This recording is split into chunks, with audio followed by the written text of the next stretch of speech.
افغانستان کے اندر سے دہشت گردوں نے بین الاقوامی سرحد کے پار پاکستانی فوجیوں پر فائرنگ کی. پاکستانی سینا اور ٹی ٹی پی آمنے سامنے ہو گئے ہیں. گولیوں کی تڑتڑاہٹ سے گونجا ہے وزیر.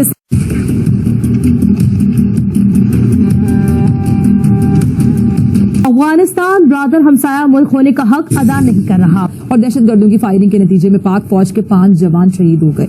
کہ ابھی آپ نے رفیل کا ذکر کیا جو کہ انڈیا جس کا کہہ چکا تھا کہ جس کے پاس بھی نہیں ہے. سو-20 بھی آیا پھر رشین کے. میں یہ جاننا چاہ رہا تھا کہ یہ اسٹیلتھ ٹیکنالوجی جو ہے وہ رفیل میں بھی ہے اگر میں غلط نہیں ہوں تو, اور یہ 5th جنریشن ایئر کرافٹ جو اب ہمارے پاس آنے والے ہیں, اس سے ہماری جو دفاعی, میں ابھی تو آپ نے جتنا بھی بتایا وہ سارے بتایا جو کہ اٹیکنگ اس کی جو سچویشن آپ نے بتائی کہ جی اگر ہمیں کبھی اٹیک کرنا پڑا تو ہم اتنے اسٹرانگ ہو چکے ہیں کہ ہم یہ سب کر سکتے ہیں. اب اگر ہم دفاعی صورتحال پہ بات کریں جیسے کہ 2019 میں ہوا تھا کہ رات کے اندھیرے میں آئے ان کے ایئر کرافٹ, تو اب ہم اس ایئر کرافٹ کے 5th جنریشن ایئر کرافٹ جو ہے اس کے آنے سے ہم اتنے اسٹرانگ ہو جائیں گے کہ ہم اس کے اوپر اپنا دفاع جو ہے وہ پہلے سے کافی زیادہ بہتر کر سکیں. آج ملک میں انتہائی افسوسناک دہشت گردی کا واقعہ پیش آیا. پورے ملک سے تشویشناک خبریں مل رہی ہیں. اللہ تعالیٰ خیر فرمائے, اللہ تعالیٰ رحم فرمائے. ہم لاتے ہیں ٹاک شوز اور انلمیٹڈ انٹرٹینمنٹ صرف یوٹیوب پر. اگر آپ نے ابھی تک ہمارا چینل سبسکرائب نہیں کیا تو ابھی سبسکرائب کریں اور بیل آئیکن کو کلک کر کے ہماری لیٹسٹ ویڈیوز کے بارے میں اپڈیٹ جانیں. کیونکہ جموں کشمیر میں آتنکی بھیجنے والے پاکستان کو منہ کی کھانی پڑی ہے, وہ بھی اپنے ہی ملک کے اندر. جی ہاں, تحریک طالبان پاکستان نے پاکستانی سینا کو گھٹنوں پر لا دیا اور اس کی چوکیوں پر قبضہ کر لیا اور پوری دنیا کو بتا دیا کہ پاکستان کو مٹی میں ملانے کے لیے اس کے ہی دیش میں پل ہے آتنکی ہی کافی ہیں.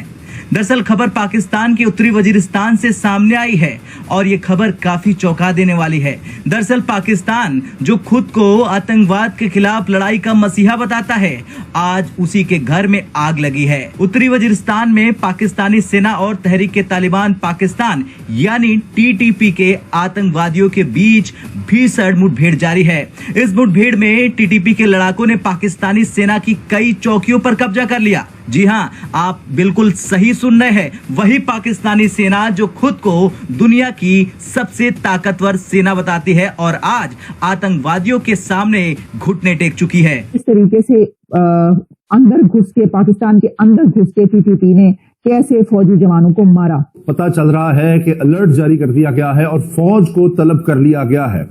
ہلاکتوں کی بھی اطلاعات ہیں. بڑی افسوسناک خبریں آ رہی. دشمن قوتیں شاید ایک پلاننگ کے تحت پاکستان کا امن تباہ کرنے کا باقاعدہ منصوبہ بنا رہی ہیں, سازش کر رہی ہیں. پہلے بلوچستان میں نوش کی, پنجگوڑ میں پھر دہشت گردوں کا حملہ اور اب افغانستان سے دہشت گردوں کا حملہ. پاکستان اور افغانستان کا جو سرحدی علاقہ ہے, یہاں پر فورسز کے اوپر بڑے خطرناک حملے ہوئے ہیں اور کل رات سے یہ سلسلہ جاری. کہا جاتا ہے کہ جس پر احسان کرو اس کے شر سے بچو.